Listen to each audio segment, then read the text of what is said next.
Reinkarnasi Kaisar Iblis Abadi. Bab 661. Di Menara Tianxiang, suara merdu piano bergema tanpa henti, menarik banyak orang yang lewat. Siapa yang memainkan piano seindah itu? Tentu saja wanita paling berbakat di dunia, Sangguan Mingyue. Sangguan Mingyue. Dia datang ke kota Kekaisaran Changyue. Aku sudah lama di sini. Sobat, kamu baru keluar dari penjara. Keren. Aku penggemar berat Sangguan Mingyue, tapi aku belum pernah melihat wajah aslinya. Aku harus melihatnya hari ini, meski hanya dari jauh. Banyak orang yang ingin segera berbondong-bondong ke Menara Tianxiang untuk melihat idola mereka. Berhenti, apa kalian mau mati? Putra Mahkota dan Putri Fei Yao sudah memesan Menara Tianxiang hari ini untuk mengadakan perjamuan bagi semua orang berbakat. Pangeran tertua dan Putri Fei Yao. Setelah mendengar ini, mereka yang hendak menyerbu masuk sedikit tersadar dan tidak berani bertindak gegabah. Kedua orang ini adalah orang-orang yang tidak seharusnya tersinggung. Konon, para jenius dari ras iblis akan mengunjungi Kekaisaran Changyue sebentar lagi, jadi para jenius dari Kekaisaran Changyue telah berkumpul di kota Kekaisaran selama periode ini untuk mempersiapkan acara yang akan datang. Ya, para pangeran dari berbagai raja bawahan dan raja daerah, para jenius dari 3 sekte besar, Sekte Lis Hui, Sekte Huoling, dan Sekte Xuanjian, bahkan para jenius dari Kekaisaran Shenfeng, telah berkumpul di kota Kekaisaran Changyue. Suasananya sungguh meriah. Tidak hanya itu, saya juga mendengar bahwa Zhao Chongyang akan kembali. Apa? Zhao Chongyang juga akan kembali? Tentu saja. Lagi pula, ini pertarungan antara para jenius ras manusia dan iblis. Bagaimana mungkin Zhao Chongyang tidak hadir? Selama Zhao Chongyang mengambil tindakan, suku iblis pasti akan dikalahkan dan kembali. Sayangnya, tidak sesederhana itu. Ras iblis begitu kuat, bagaimana mungkin mereka tidak punya 1 atau 2 jenius hebat di kubu mereka? Zhao Chongyang tidak akan kalah. Saat lagu berakhir, tepuk tangan meriah bergemuruh di Menara Tianxiang.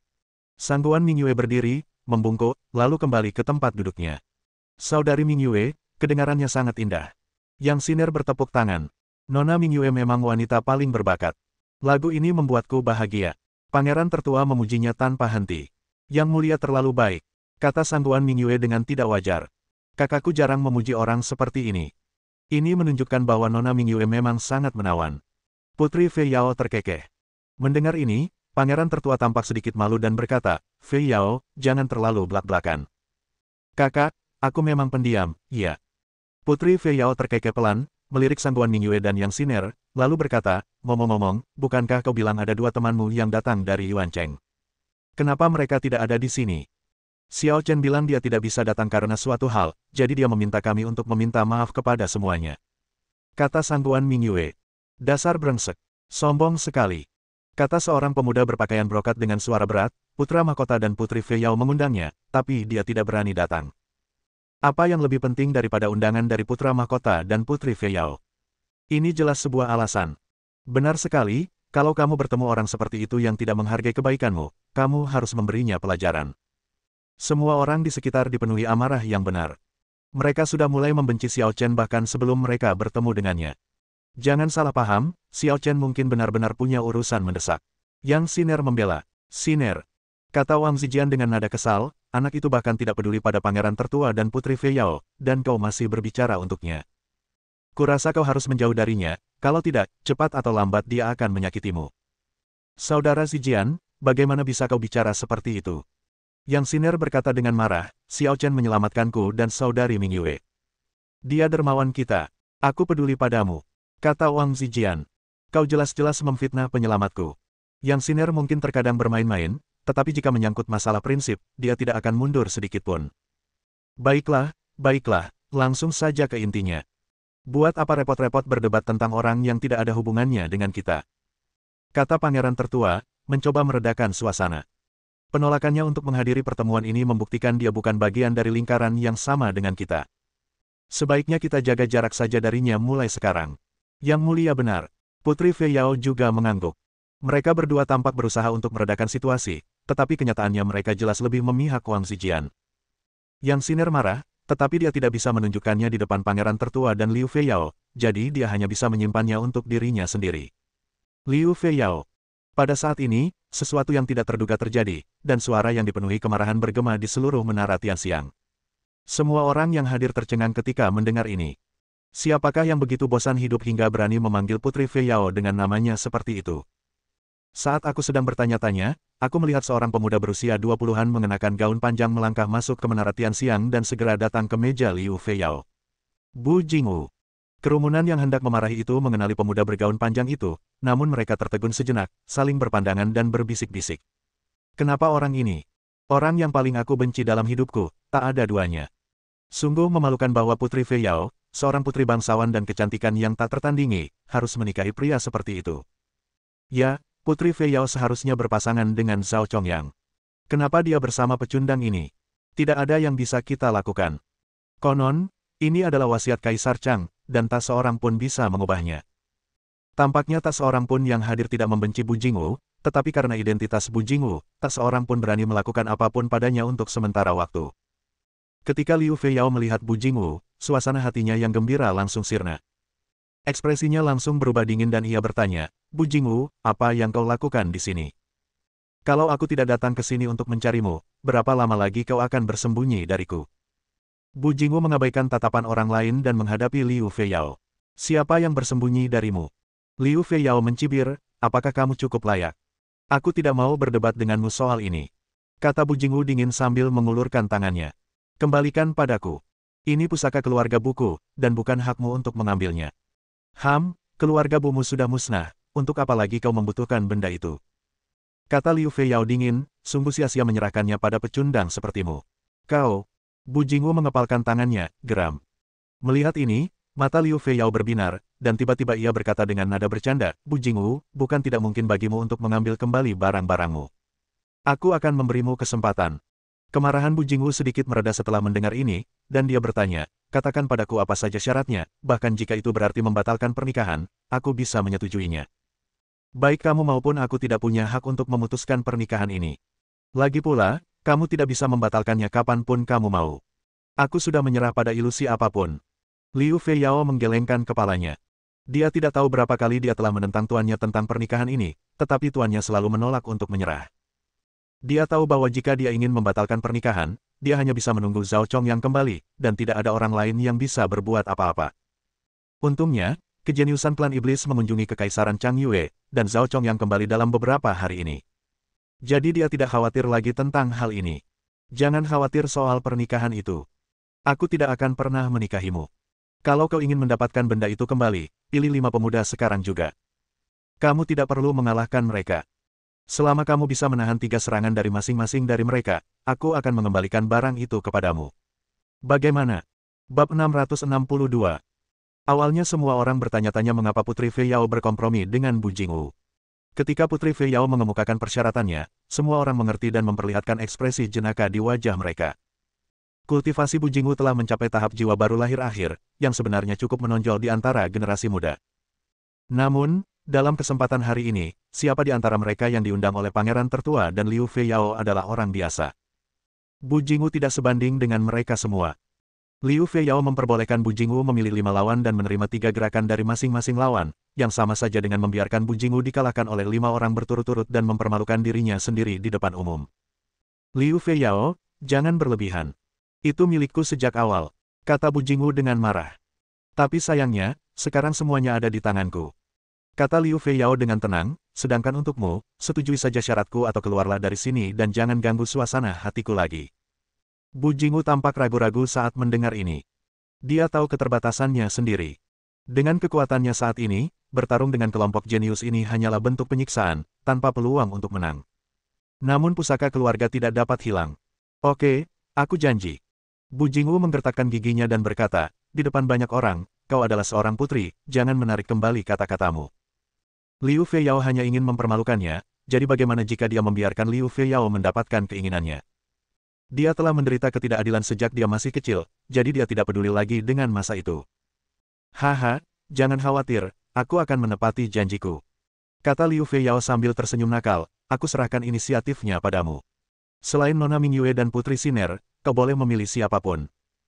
Semua talenta muda Menara Tianxiang berkumpul sekaligus, ekspresi mereka cemburu, marah, atau meremehkan, tetapi tanpa terkecuali, mereka semua bersemangat untuk mencoba. Frasa itu seakan berkata, anakku, pilihlah aku. Bu Jingwu melirik orang-orang ini, menertawakan dirinya sendiri, dan berkata kepada Liu Feiyao, saya tidak mengenal mereka, Anda pilih saja mereka. Biarkan aku memilih, kau yakin? Tanya Liu Feiyao sambil tersenyum, apa kau tidak takut aku sengaja memilih orang terkuat untuk melawanmu? Tidak masalah, toh hasilnya sama saja. Kata Bu Jingwu dengan tenang. Tiba-tiba aku menyadari bahwa kau tidak sepenuhnya tidak berguna. Setidaknya kau memiliki keberanian terbesar di antara semua orang yang pernah kutemui. Kata Liu Feiyao dengan pujian yang jarang kudengar. Berhenti bicara omong kosong, ayo mulai. Bu Jingwu telah mengalami banyak kemunduran dan pukulan, dan karakternya telah lama tak tertandingi oleh orang biasa. Sebenarnya, mengapa dia rela menikahi wanita seperti Liu Feiyao? Tak dapat dipungkiri, Liu Feiyao memang sangat cantik. Jika kita mengesampingkan kepribadian dan hatinya yang kejam, penampilannya saja sudah cukup untuk membuatnya terpukau dan tersentuh. Namun, penampilan hanyalah cangkang, dan dia lebih menghargai keindahan jiwa. Bu Jingwu bahkan tidak memandang rendah wanita seperti Liu Feiyao. Namun, pernikahan ini bukan diputuskan olehnya, melainkan oleh Kaisar Chang. Sekalipun ia ingin menolak, ia tak punya pilihan. Lagi pula, dialah satu-satunya yang tersisa di keluarga Bu sekarang. Jika dia ingin bertahan hidup, dia harus memanjat pohon besar keluarga kerajaan Chang Yue. Kau sungguh berani, Putri Feiyao. Kurasa akan lebih baik jika aku yang pertama pergi. Seorang pemuda anggun memegang kipas lipat melangkah maju dan berkata. Karena Pangeran Nan memiliki minat yang begitu halus, Feiyao tentu saja akan setuju. Liu Feiyao terkekeh. Terima kasih, Putri Feiyao. Pemuda anggun itu tertawa dan melompat ke hadapan Bu Jingwu. Pangeran Sukai dari Raja Selatan, bolehkah aku meminta nasihatmu? Sukai, putra mahkota Raja Selatan, dikabarkan sebagai putra paling menonjol dari 18 putra Raja Selatan kota Wastelen, dan kultivasinya telah mencapai tahap transformasi spiritual. Tahap transformasi spiritual. Ada ranah yang sangat luas di antara mereka. Bu Jingwu tidak punya peluang menang. Omong kosong, apa kau masih berharap dia menang? Putri Feiyao bilang Bu Jingwu harus bertarung 3 kali. Aku khawatir dalam 3 kali serangan, Bu Jingwu akan babak belur. Haha, aku mulai melihat beberapa gambar. Aku sangat menantikannya. Perbedaan satu wilayah utama pada dasarnya berarti terbunuh seketika. Jangankan 3 gerakan, Bu Jingwu saja belum tentu mampu melakukan 1 gerakan. Terlebih lagi, ada 4 orang di belakang. Bu Jingwu hanya mencari masalah kali ini. Bu Jingwu, perhatikan. Jurus pertama, kilatan cahaya. Sukai berbalik, mengangkat kipas lipatnya, dan ketika kekuatan spiritualnya melonjak, kipas itu berubah menjadi kuncup bunga putih. Tiba-tiba, kuncup bunga itu mekar, dan kekuatan spiritual yang dahsyat meledak, menyerbu langsung ke arah Bu Jingwu. Bu Jingwu tahu bahwa ia bukan tandingan Sukai, jadi ia tidak berpikir untuk bertarung sejak awal. Ia fokus pada pertahanan dan hanya ingin menahan 3 gerakan. Akan tetapi, pembelaannya bagaikan seekor belalang yang mencoba menghentikan kereta perang saat menghadapi jurus pamungkas tahap transformasi dewa. Peng! Kekuatan spiritual meledak dan mengirim Bu Jingwu terbang. Engah! Darah dan energi Bu Jingwu mengalir deras di tubuhnya, dan dia memuntahkan seteguk darah. Haha! Seperti dugaanku, dia muntah darah setelah gerakan pertama. Parah sekali. Semua orang di Menara Tianxiang tertawa terbahak-bahak. Bukan berarti dia buruk. Ada perbedaan besar antara tahap jiwa baru lahir dan tahap transformasi spiritual. Dia hanya melebih-lebihkan kemampuannya sendiri. Masih ada 2 langkah lagi. Apakah dia akan mati? Jangan khawatir, Pangeran Nan akan tahu batas kemampuannya dan tidak akan membahayakan nyawanya, tapi apakah dia akan menjadi cacat atau tidak, sulit untuk dikatakan. Melihat hal tersebut, Sangguan Mingyue dan Yang Siner merasa simpati pada Bu Jingwu. Mereka merasa ini terlalu berlebihan. Begitu banyak orang yang menindas 1 orang. Apakah semua jenius kekaisaran Chang Yue seperti ini? Tentu saja, simpati tetaplah simpati, tetapi bagaimanapun juga, ini urusan pribadi Bu Jingwu dan Liu Feiyao. Mereka tidak berhak ikut campur, juga tidak memiliki kemampuan untuk ikut campur. Bu Jingwu, kamu sudah sangat malu setelah langkah pertamamu. Sepertinya situasinya tidak baik untukmu. Kata Liu Feiyao dari tempat duduknya, tampak menikmati pertunjukan itu. Kalau kamu mau menyesal sekarang, kamu masih punya kesempatan. Omong kosong. Bu Jingwu menyeka darah dari sudut mulutnya dan menatap Sukai dengan tatapan dingin, 2 gerakan lagi, cepat. Ketika Sukai mendengar ini, ekspresinya menjadi gelap dan kemarahan muncul di hatinya. Karena kau bersikeras mempermalukan dirimu sendiri, aku akan mengabulkan permintaanmu. Jurus kedua, pedang angin dan awan. Sukai mengayunkan kipas lipatnya ke udara, dan aura pedang yang mengerikan terpancar darinya. Cahaya pedang yang terkondensasi dari kekuatan spiritual muncul seketika. Engah! Sukai tertusuk di wajah, dan seluruh tubuhnya tertusuk pisau. Ia terlempar sekitar 3 atau 4 kaki jauhnya, lalu jatuh di koridor berlumuran darah. Ia tidak bisa bangun untuk waktu yang lama. Dasar pecundang, Tapi dia masih berusaha bersikap tangguh. Apakah dia mencari kematian? Langkah kedua sudah sangat melukai Bu Jingwu. Jika Sukai tidak menahan diri dengan langkah ketiga, Bu Jingwu pasti akan mati. Semua orang di Menara Tianxiang sedikit khawatir tentang Bu Jingwu. Orang ini seperti babi mati yang tidak takut air mendidih. Apakah dia sengaja melakukan ini? Ayo, lagi. Bu Jingwu berjuang untuk bangkit dari tanah, ingin berjalan selangkah demi selangkah ke Sukai untuk melakukan gerakan ketiganya. Namun pada saat itu, tiba-tiba muncul sesosok berpakaian putih, menghalangi jalannya, dan bertanya, apakah Anda Bu Jingwu? Bu Jingwu sedikit terkejut, merasa bahwa orang di depannya berbeda dari yang lain di Menara Tianxiang, dan tanpa sadar menjawab, saya Bu Jingwu, Anda. Xiao Chen. Sangguan Mingyue dan Yang Siner berdiri bersamaan, tampak terkejut. Bab 663. Setelah memastikan bahwa itu adalah Xiao Chen, kedua wanita itu bergegas menghampiri Xiao Chen. Bukankah kamu bilang ada urusan? Kenapa kamu ke sini lagi? Tanya Yang Siner tanpa berkata apa-apa. Aku ke sini untuk mencarinya. Ini tidak ada hubungannya denganmu. Kita hanya kebetulan bertemu. Xiao Chen menunjuk Bu Jingwu Dao. Kau kenal dia? Tanya Sangguan Mingyue heran. Kurasa begitu. Aku punya hubungan dengan keluarga Bu. Kata Xiao Chen. Apakah dia ada hubungannya dengan keluarga Bu kita? Bu Jingwu sangat bingung. Keluarga Bu hancur lebih dari 10 tahun yang lalu.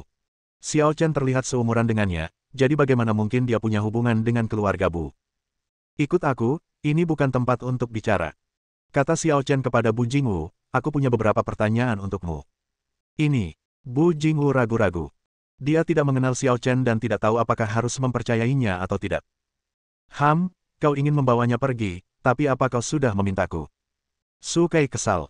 Ia belum cukup melampiaskan amarahnya, jadi bagaimana mungkin ia membiarkan Bu Jingwu pergi? Siapa kamu? Xiao Chen menatap Sukai dengan acuh tak acuh. Kau tak perlu tahu siapa aku. Kau hanya perlu tahu bahwa Bu Jingwu dan Putri Fei Yao punya perjanjian bahwa dia harus menerima 3 jurusku. Dia baru saja menerima 2 jurus, dan masih ada jurus ketiga. Sukai mencibir, jika kau ingin mengalahkannya, kau harus menerima jurus ketigaku untuknya. Di sampingnya, Xiao Yingsui hendak menghunus pedangnya, tetapi Xiao Chen menghentikannya dan berkata kepada Sukai, baiklah, aku akan menggantikannya.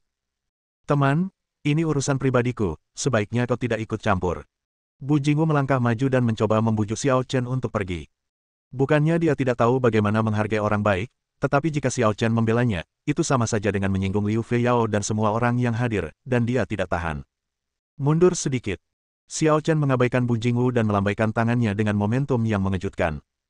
Bu Jingwu hanya merasakan angin kencang datang ke arahnya, menyebabkan dia mundur tanpa sadar. Tuan. Ketika Liu Fei Yao melihat gerakan Xiao Chen, secercah kejutan melintas di mata indahnya. Awalnya dia bertanya-tanya dari mana datangnya pemuda yang ingin membela Bu Jingwu ini. Sekarang tampaknya pihak lain tidak takut. Menarik. Liu Fei Yao mengangkat sudut mulutnya dan berkata, apakah kamu Xiao Chen yang disebutkan Putri Siner dan Nona Mingyue? Xiao Chen melirik Liu Fei Yao dan berkata dengan tenang, benar sekali, akulah yang tidak menerima undanganmu dan tidak tahu berterima kasih. Liu Fei Yao sedikit tertegun saat mendengar ini. Jadi kaulah orangnya, berani menolak undangan Putri Fei Yao dan pangeran tertua, bahkan bicara kasar. Kurasa kau sudah bosan hidup. Teriak seorang pemuda berwajah bulat berbaju brokat dengan marah di tengah kerumunan, seolah siap menyerang. Huye, mundurlah, akulah lawannya. Sukai menghentikan pemuda berwajah bulat itu dan menatap Xiao Chen dengan dingin. Sebenarnya, aku tidak keberatan kalian menyerang bersama. Xiao Chen meletakkan tangan kanannya di belakang punggungnya, sangat arogan. Lelucon apa ini? Sukai memegang kipas lipat di tangannya, diam-diam mengumpulkan kekuatan, seolah-olah sedang meramu jurus terkuatnya. Tunggu. Liu Fei Yao menyela Sukai dan menatap Xiao Chen, apakah kamu yakin ingin memenuhi perjanjian atas nama Bu Jingwu? Aku harus mengingatkanmu bahwa perjanjian antara Bu Jingwu dan aku adalah dia harus menerima tantangan dari 5 orang, dan Sukai hanya yang pertama. Aku tahu.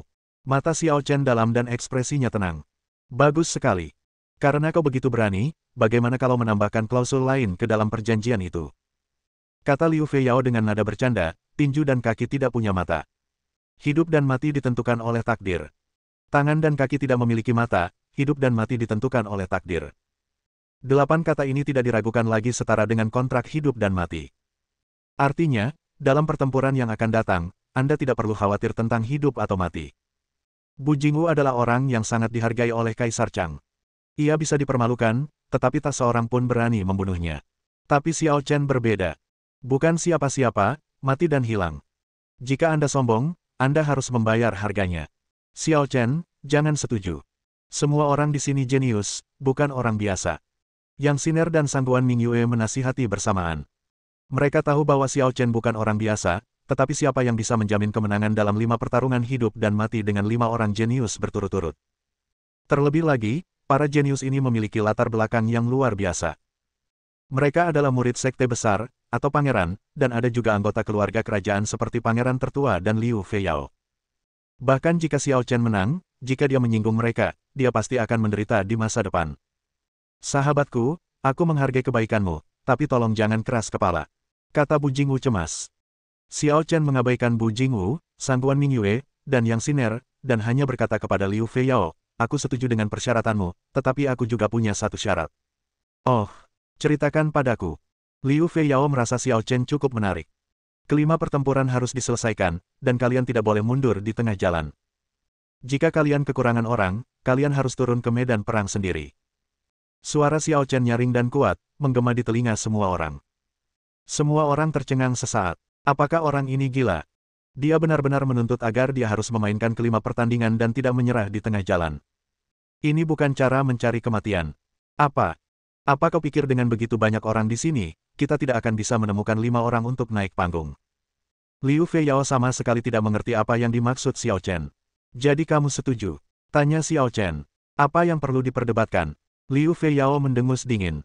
Baiklah, ayo kita mulai. Xiao Chen mengalihkan pandangannya dari Liu Feiyao dan menatap Sukai, apakah kamu yang pertama naik ke panggung? Omong kosong. Sukai mengangkat kipas lipatnya dengan ringan, sangat marah pada Xiao Chen. Sukai, kekuatannya pasti cukup bagus, jadi jangan mempermalukan kami. Liu Feiyao tiba-tiba mengirim pesan kepada Sukai. Mendengar ini, Sukai tiba-tiba mengubah sikapnya dan berkata sambil menyeringai sinis, kalau begitu aku akan membiarkan dia melihat gerakanku yang paling brutal. Begitu selesai berbicara, Sukai membuka kipas lipatnya, yang seperti burung merak yang membentangkan ekornya. Di bawah fluktuasi kekuatan spiritual, kipas itu bersinar terang. Raja Merak, 1000 tahun pembunuhan. Menggunakan kipas lipat untuk mengaktifkan sihir tertinggi, Sukai bagaikan Raja Merak yang muncul di dunia. Seluruh tubuhnya diterangi cahaya suci, dan ia tampak luar biasa dan bagaikan dewa. Cahaya suci yang terpancar darinya bagaikan ribuan bilah pisau tajam yang kejam, menyerbu ke arah Xiao Chen. Saya selalu mengira itu hanya rumor bahwa Pangeran Nan telah menguasai teknik merak, tetapi saya tidak pernah menyangka itu benar. Saya sangat beruntung bisa menyaksikannya hari ini, perjalanan ini sangat berharga. Ini masalah serius. Menggunakannya untuk menghadapi anak ini sungguh membuang-buang bakat. Ini salah anak nakal ini karena begitu sombong dan membuat Pangeran Nan marah besar. Dia pantas mendapatkannya. Semua orang menunggu dan menonton, seolah-olah mereka telah melihat kejadian tragis ketika Xiao Chen ditusuk oleh ribuan bilah pisau tajam. Sangguan Mingyue dan Yang Siner tidak mengatakan apa-apa, tetapi keduanya tampak gugup dan khawatir tentang Xiao Chen. Akan tetapi, sebagai orang yang terlibat, Xiao Chen tetap tenang dan kalem saat menghadapi ribuan bilah pisau tajam, martabatnya tidak berkurang. Tetapi ketika ribuan bilah pisau tajam hendak menyentuh tubuh Xiao Chen mengangkat tangannya dan menggulungnya, lalu ribuan bilah pisau tajam itu berubah menjadi pusaran dan semuanya menyatu. Kembalikan padaku. Dengan teriakan tiba-tiba, pusaran itu berbalik dan berubah menjadi cahaya pedang dahsyat yang melesat secepat guntur dan kilat. Fiuh! Sukai tidak punya waktu untuk bereaksi dan terlempar keluar sambil memuntahkan darah. Semua meridiannya hancur oleh energi pedang, dantiannya hancur, dan ia menjadi lumpuh. Bab 664. Kau benar-benar menghancurkan dantian dan meridianku. Pangeran Nan tidak langsung pingsan. Ia menatap Xiao Chen dengan marah. Rasa sakit di tubuhnya jauh lebih ringan daripada rasa takut di hatinya. Betapapun sakitnya luka itu, dia mampu menanggungnya. Namun jika semua hasil kultivasinya menjadi sia-sia dan ia menjadi orang yang tidak berguna, apa yang akan dilakukannya di masa depan? Dia menyesal telah kehilangan kesabaran dan salah menilai kekuatan pihak lain, sehingga mengakibatkan nasib ini. Budidaya Pangeran Selatan dihapuskan. Kejam sekali. Tak ada ampun sama sekali. Tak ada ruang untuk bermanuver. Hancurkan saja dia. Bagaimana dia bisa sekuat itu? Apakah kita semua meremehkannya? Di dalam menara Tianxiang, semua orang terkesiap dan gemetar dalam hati melihat ketegasan dan kekejaman Xiao Chen. Dengan begitu banyak orang yang hadir, tampaknya tak seorang pun bisa melihat kekuatan Xiao Chen. Baru setelah Xiao Chen mengalahkan Sukai dengan satu gerakan, mereka tiba-tiba tersadar. Meskipun pemuda yang muncul entah dari mana ini sombong, ia juga punya modal dan latar belakang tertentu. Sungguh menakjubkan. Yang Siner tertegun dan terkejut. Gerakan sederhana seperti itu benar-benar memanfaatkan keterampilan unik Sukai untuk dirinya sendiri, dan kemudian bangkit kembali dan melumpuhkan Sukai. Segala sesuatu terjadi dalam sekejap dan tidak seorang pun di tempat kejadian dapat bereaksi. Dia memang tak terduga. Gumam Sangguan Mingyue dalam hati, menatap Xiao Chen yang berada di tengah lapangan independen dan tetap tenang meskipun menjadi pusat perhatian semua orang. Ia terpesona sesaat. Sebenarnya, seharusnya dia sudah memikirkannya lebih awal. Orang yang begitu dekat dengan Xiao Yingsui, dipanggil saudara oleh Xiao Yingsui, dan membuat Yamata no Orochi tidak berani memberontak, pastilah luar biasa. Hanya membayangkannya dan melihatnya dengan mata kepala sendiri adalah dua persepsi yang sangat berbeda. Siapapun yang menyaksikan kekuatan Xiao Chen saat ini akan terkejut. Namun, apakah semuanya akan benar-benar semulus itu? Sukai adalah pangeran dari kerajaan selatan. Ayahnya, Pangeran Nan, memimpin pasukan yang besar dan merupakan salah satu pangeran dengan status tertinggi di Kekaisaran Changyue. Bahkan Kaisar Changyue terkadang harus melihat wajahnya. Bagaimana mungkin Pangeran Nanjun membiarkannya begitu saja ketika Sukai menjadi lumpuh? Sangat kuat. Liu Feiyao melirik Sukai yang dibantu ke samping, dan juga terkejut. Kekuatan Xiao Chen jauh melampaui ekspektasinya. Namun, hal itu tidak membuatnya takut. Dia tahu temperamen Pangeran Nanjun lebih dari siapapun. Tidak peduli apakah Xiao Chen bisa bertahan hidup hari ini, dia pasti tidak akan bisa meninggalkan kota Kekaisaran Changyue hidup-hidup. Jangan terlalu kaget, santai saja. Total ada 5 pertandingan, dan ini baru yang pertama. Saat semua orang tengah berdiskusi, Xiao Chen berbicara dengan dingin, sambil menatap semua orang di Menara Tianxiang. Tampilan ini tidak diragukan lagi provokatif. Karena kelima kandidatnya tidak tetap dan siapa saja bisa berada di lapangan, Xiao Chen sebenarnya menantang semua jenius di Tianxiang. Sialan, sombong banget sih. Seseorang mengepalkan tangannya dengan marah, berharap bisa turun ke lapangan dan menghancurkan gengsi Xiao Chen. Tetapi ketika mereka memikirkan kekejaman Xiao Chen dalam melumpuhkan Sukai, mereka merasa ngeri dan tidak berani bergerak maju dengan gegabah. Haha, apakah kau pikir hanya karena kau mengalahkan Sukai, tidak ada seorang pun yang dapat menghadapimu? Tiba-tiba terdengar suara tawa dingin, lalu sesosok arogan melangkah keluar, berhadapan langsung dengan Xiao Chen. Sepupu Zijian, Yang Siner tercengang. Wang Zijian, teriak semua orang. Tampaknya tidak seorang pun menduga dia akan bermain. Dikabarkan bahwa Wang Zijian telah mencapai tahap akhir alam transformasi spiritual. Kekuatannya jauh melampaui Sukai, putra mahkota kerajaan selatan. Dia adalah salah satu orang paling berbakat di kota Kekaisaran Changyue. Tentu saja, dia pernah menantang Zhao Chongyang. Meskipun kalah telak, kemampuan dan bakatnya diakui oleh Zhao Chongyang. Jika dia bermain, mungkin dia bisa melakukannya. Ayo, Wang Zijian. Kita harus beri pelajaran pada orang sombong ini. Wang Zijian akan menang. Semua orang untuk sementara mengesampingkan kenyataan bahwa Sukai lumpuh, dan bersama-sama bersorak untuk Wang Zijian, berharap Wang Zijian akan mengalahkan Xiao Chen dan memperoleh kembali harga dirinya. Sepupu Zijian, kenapa kamu naik ke sana? Cepat turun. Yang Siner tersadar dan berkata dengan cemas. Meskipun dia merasa Wang Zijian telah banyak berubah akhir-akhir ini, bagaimanapun juga dia tetaplah teman bermain masa kecilnya dan juga sepupunya. Dia tidak ingin melihat Wang Zijian dan Xiao Chen menjadi musuh, jika tidak, dia tidak akan tahu harus memihak yang mana. Siner, perhatikan baik-baik. Aku bukan lagi Wang Zijian dari masa kecilku. Aku akan menggunakan kekuatanku untuk mengejutkanmu. Jawab Wang Zijian kepada Yang Siner, lalu berbalik dan menatap Xiao Chen dengan dingin. Apakah kamu yakin ingin menjadi yang kedua? Xiao Chen menatap Wang Zixuan dengan acuh tak acuh, dengan sikap meremehkan, yang tidak diragukan lagi menunjukkan penghinaannya terhadap Wang Zijian secara tak terlihat. Aku bisa mengalahkanmu dalam 3 gerakan. Wang Zijian menjawab Xiao Chen hanya dengan 4 kata, suaranya nyaring dan kuat, menunjukkan kepercayaan dirinya yang kuat. 3 gerakan. Xiao Chen tiba-tiba mencibir, 1 gerakan saja sudah tidak berguna. Begitu dia selesai berbicara, dia terkejut melihat Xiao Chen mengambil inisiatif, yang mana jarang terjadi, dan ketajamannya yang tak tertandingi terungkap saat dia mengangkat tangannya. Dengan lambaian tangannya, meskipun itu adalah gerakan yang tidak diketahui, gerakan itu sangat tajam dan memberikan tekanan pada seluruh area, bahkan menyebabkan kekosongan beriak. Apa? Wang Zijian yang tadinya penuh percaya diri, tiba-tiba merasakan tekanan kematian dan ekspresinya langsung berubah. Sampul lonceng emas.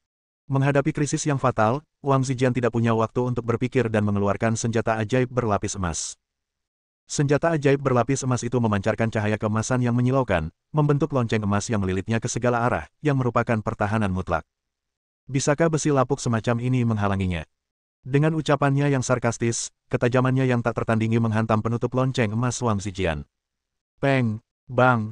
Perisai emas itu hancur seperti busa, dan kekuatan mengerikan itu langsung menyerang Wang Zijian sendiri. Engah! Peng! Wang Zijian meludahkan darah dan terlempar keluar, mendarat di tanah 3 kaki jauhnya. Posisi yang sama seperti Sukai, tragedi yang sama seperti Sukai, akhir yang sama seperti Sukai. Dan Tianku, aku telah menjadi orang yang tidak berguna. Wang Zijian tampak ketakutan dan berjuang mati-matian, tetapi tubuhnya yang cacat membuatnya seperti badut. Sebisa mungkin ia melompat-lompat beberapa kali, tetap saja sia-sia dan ia tidak bisa mengubah takdir yang telah ditentukan. Kesunyian. Seluruh menara Tianxiang sunyi, dan semua orang tampaknya dapat mendengar napas dan detak jantung orang-orang di sekitar mereka. Banyak sekali orang yang memandang Wang Zijian yang tragis, entah tercengang atau ketakutan. Gerakan lainnya, dan Wang Zijian lumpuh. Jika Sukai masih sedikit meremehkan musuhnya, lalu bagaimana dengan fakta bahwa Wang Zijian dikalahkan dalam satu gerakan bahkan setelah menggunakan senjata ajaib kertas emas? Siapa?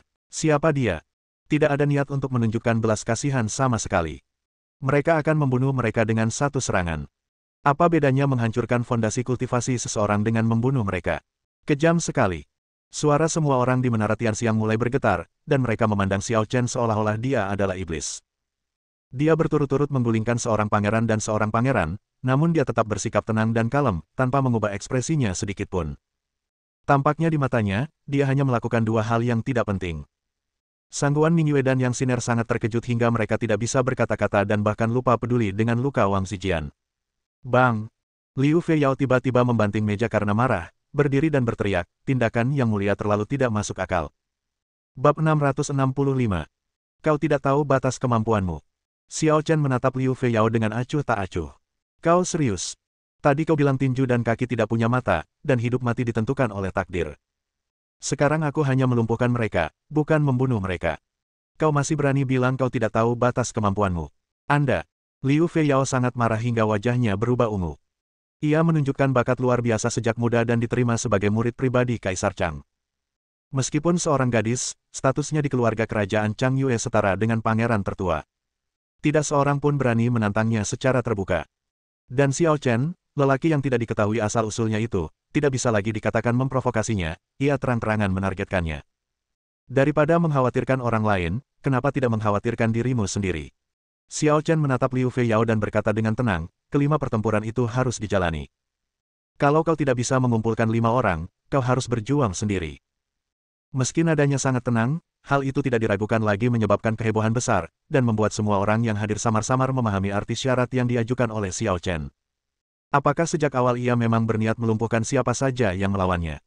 Jika semua yang melawan Xiao Chen dalam 4 pertandingan pertama cacat, siapa yang berani ambil bagian dalam pertandingan kelima?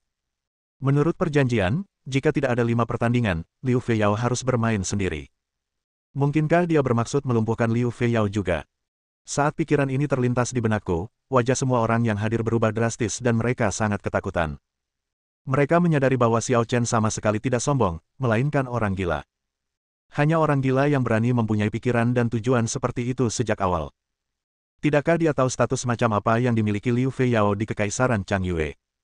Brengsek, aku tidak bermaksud ikut campur urusan orang lain, tapi kau sudah keterlaluan. Tiba-tiba, suara itu jatuh, dan dua sosok yang hampir identik melompat keluar dari kerumunan, satu di sebelah kiri dan satu di sebelah kanan, muncul di hadapan Xiao Chen. Kemarahan yang sama, nada yang sama, penampilan dan tindakan yang sama membuat jelas sekilas bahwa keduanya adalah saudara kembar. Mungkinkah itu pedang kembar Tianyang milik Sekte Xuanjian? Nitian dan Niyang, pendekar kembar dari Sekte Xuanjian, tanpa diragukan lagi, itu benar-benar mereka. Banyak orang mengenali kedua bocah kembar itu dan berseru kaget, bahkan sedikit menekan rasa takut mereka terhadap Xiao Chen. Kekuatan pedang kembar Tianyang sudah sebanding dengan kekuatan para master generasi sebelumnya, yang telah mencapai alam pemurnian setengah langkah. Bersama-sama, mereka pernah membunuh tetua iblis alam pemurnian yang tersohor. Dengan mereka mengambil tindakan, seharusnya ada peluang untuk menang. Omong kosong. Mereka berdua adalah talenta top tingkat 2, di bawah Zhao Chongyang. Anak itu agak kejam. Dalam hal kultivasi, bisakah dia benar-benar mencapai level Zhao Chongyang? Pedang kembar Tianyang, beri anak nakal itu pelajaran. Kakak Nitian, kakak Niyang, ayo. Tempat itu ramai dengan orang. Kehancuran Sukai dan Wang Zijian yang dilakukan Xiao Chen menyebabkan mereka panik dan tertekan. Sekarang pedang kembar Tianyang dari Sekte Xuanjian telah beraksi, mereka berharap dapat menyelamatkan situasi dan menghukum iblis Xiao Chen. Masih ada orang yang tidak takut mati. Keberanian mereka patut dipuji.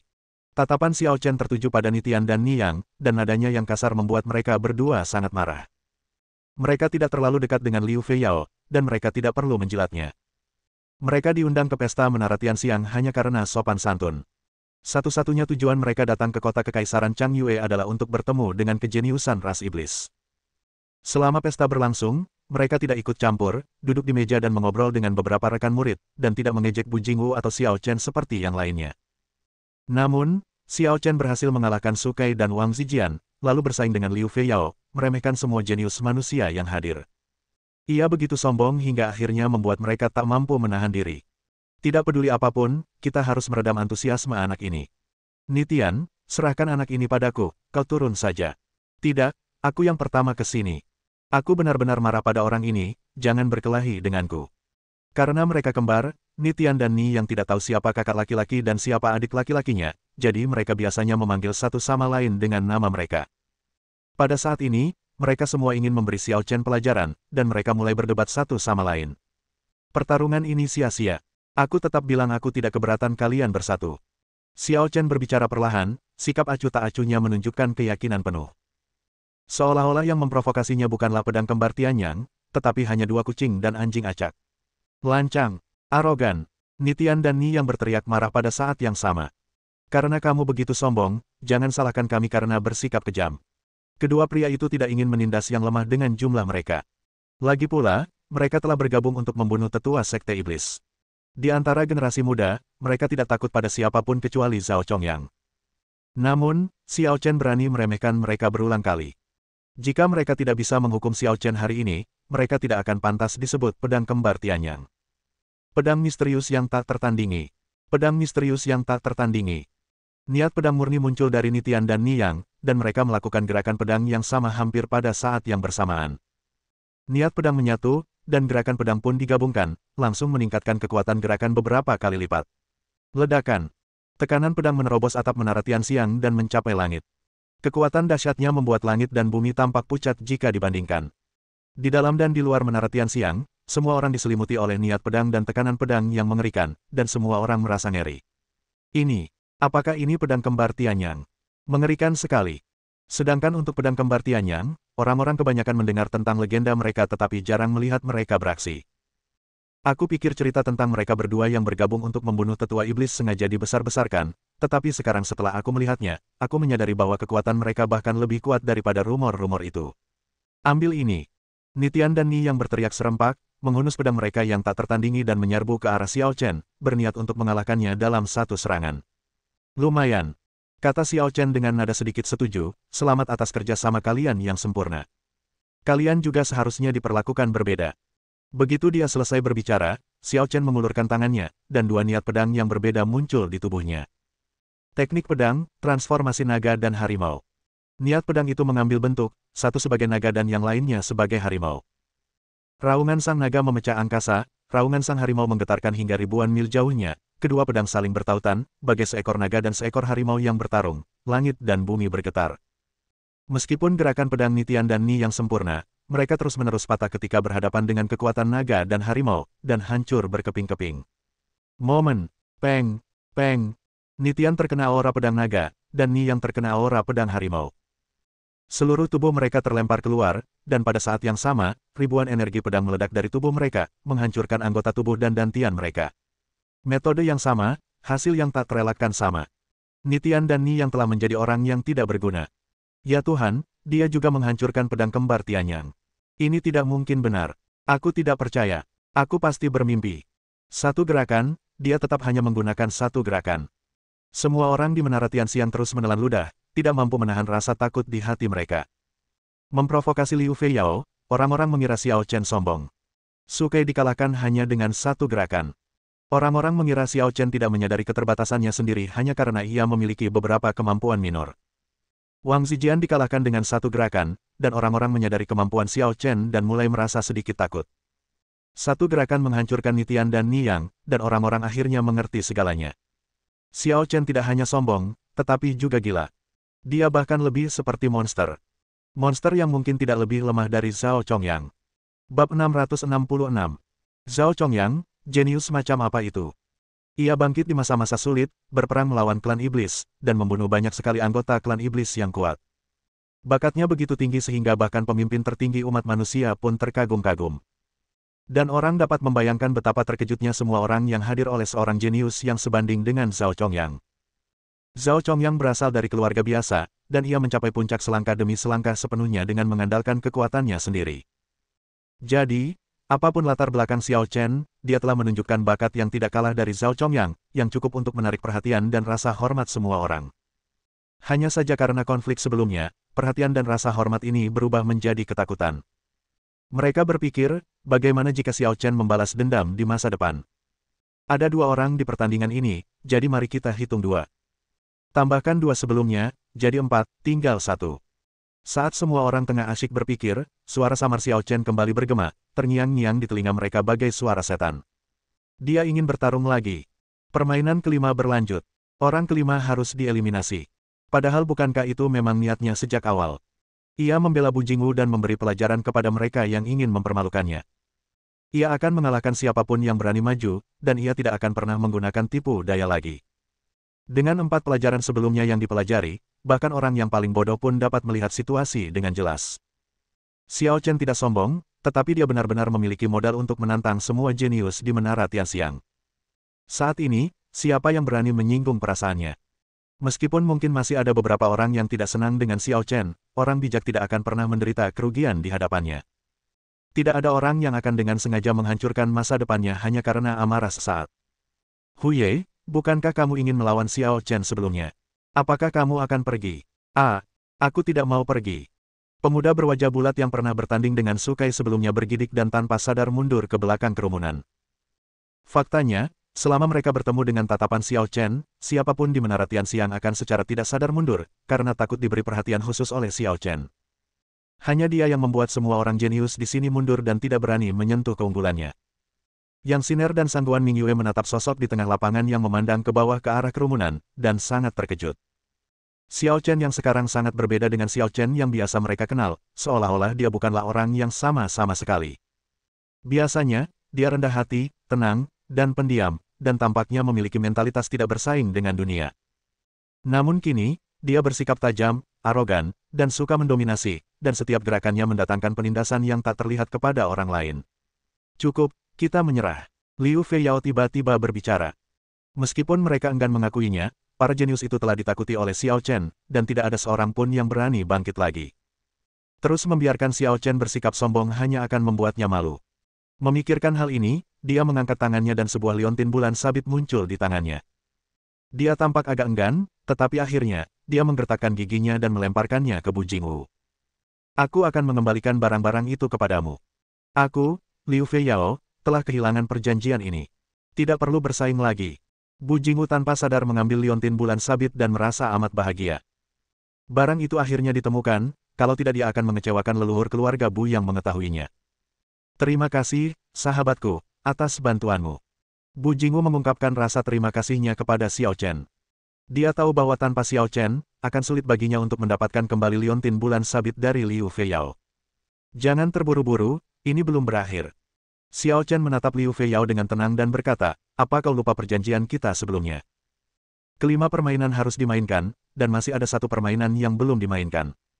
Kalau kau tidak bisa menemukan orang kelima untuk bermain di permainan kelima, kau saja yang bermain. Xiao Chen, jangan pergi terlalu jauh. Kata Liu Feiyao dengan marah, apakah kamu pikir kamu bisa tetap tinggal di kota kekaisaran Changyue setelah menyinggung begitu banyak orang?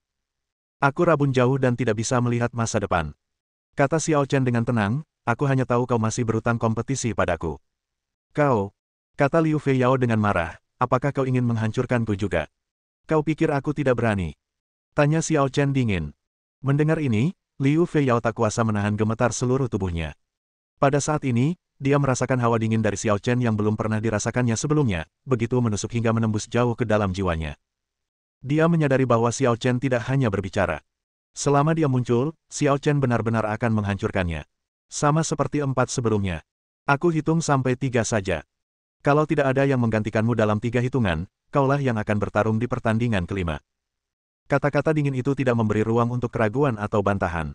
Kekuatan Xiao Chen terlihat jelas. Putri Feiyao, di matanya, tidak berbeda dengan pejalan kaki biasa. Xiao Chen, jangan bertindak terlalu jauh. Sangguan Mingyue dan Yang Siner melangkah maju untuk membujuknya, kau sudah melumpuhkan 4 orang. Jika kau menyerang Putri Fei Yao lagi, akibatnya akan sangat buruk. Masalah ini tidak ada hubungannya denganmu, minggirlah. Xiao Chen mengabaikan mereka berdua. Auranya melonjak, dan mereka berdua tanpa sadar terdorong oleh energi tersebut, sehingga mereka tidak bisa mendekati Xiao Chen sama sekali. 1. Xiao Chen menatap tajam Liu Fei Yao dan menghitung perlahan. 2. Kata-katanya dingin dan tanpa jejak emosi. Namun situasi ekstrim sedang terjadi, dan semua orang tahu bahwa ketika angka berikutnya berbunyi, itu akan menjadi adegan subversif. Xiao Chen, apakah kamu benar-benar berani menyerang Putri Fei Yao? Di dalam menara Tianxiang, banyak sekali orang yang menahan napas, jantung mereka berhenti berdetak, dan mereka menatap kosong ke segala arah di hadapan mereka, tanpa berpikir sedikit pun untuk melangkah maju.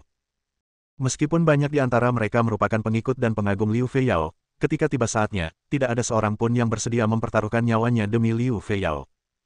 Liu Fei Yao sendiri juga menggigit bibir merahnya, wajahnya memucat, dan ketakutan yang belum pernah terjadi sebelumnya melonjak dalam hatinya. Cukup, berikanlah pada raja ini cukup. Tepat ketika Xiao Chen hendak berteriak untuk ketiga kalinya, pangeran tertua yang duduk di sebelah Liu Fei Yao dan terdiam tiba-tiba berdiri dan menatap Xiao Chen dengan dingin. Fei Yao sudah mengaku kalah, tapi kau masih saja bersikeras bersikap agresif. Apa kau benar-benar berpikir ini duniamu dan kau bisa melakukan apapun yang kau mau? Aku tidak bisa berbuat apa-apa, tapi ini perjanjian antara aku dan dia. Xiao Chen menatap langsung ke arah pangeran tertua dan berkata dengan tenang, kau tadi ada di sana, tepat di sampingnya. Apa kau tidak mendengarnya? Oke, kau sangat suka bertarung, kan? Aku akan bertarung denganmu. Pangeran tertua murka dan berteriak dingin. Ketika kata-kata ini diucapkan, semua orang yang hadir tercengang. Seperti yang kita semua tahu, kultivasi pangeran tertua sebenarnya tidak terlalu kuat. Paling-paling, dia setara dengan Wang Zijian, dan jelas bukan tandingan Xiao Chen. Namun, dia adalah Kaisar Chang Yue berikutnya dan memiliki status bangsawan, jadi dia memiliki keyakinan untuk memprovokasi Xiao Chen. Tidak peduli seberapa gilanya Xiao Chen, dia tidak akan berani menyerang pangeran tertua, kan? Apakah kamu serius? Xiao Chen menatap pangeran tertua dengan acuh tak acuh tanpa mengubah ekspresinya. Tentu saja, akulah lawan terakhirmu. Pangeran tertua berdiri dengan tangan di belakang punggungnya, ekspresinya dingin dan tak kenal takut. Tidakkah kau ingin mengatakan apapun? Xiao Chen menatap Liu Fei Yao.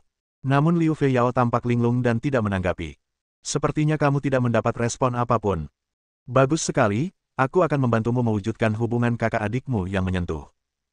Begitu dia selesai berbicara, di tengah ekspresi tak percaya semua orang, jari-jari Xiao Chen berubah menjadi pedang, dan cahaya pedang yang mengerikan keluar dari debu. Memanggil. Dalam sekejap, hal itu menimpa pangeran tertua. Bab 667. Peng, engah. Adegan yang paling mengejutkan, akhir yang paling tidak dapat dipercaya. Tanpa ragu, Xiao Chen langsung menyerang pangeran tertua dengan satu gerakan. Energi pedang menembus tubuhnya, menghancurkan dantian dan 8 meridian luar biasa miliknya. Kaisar Chang Yue berikutnya yang akan mewarisi tahta tidak menerima perlakuan khusus sama sekali. Seperti 4 orang sebelumnya, kekuatan dan tubuhnya dihapuskan dan ia menjadi cacat. Pangeran tertua, saudara kerajaan, astaga. Semua orang di Menara Tianxiang dilanda kepanikan tiada akhir, tidak dapat mempercayai apa yang terjadi di depan mata mereka. Pangeran tertua juga lumpuh oleh gerakan Xiao Chen.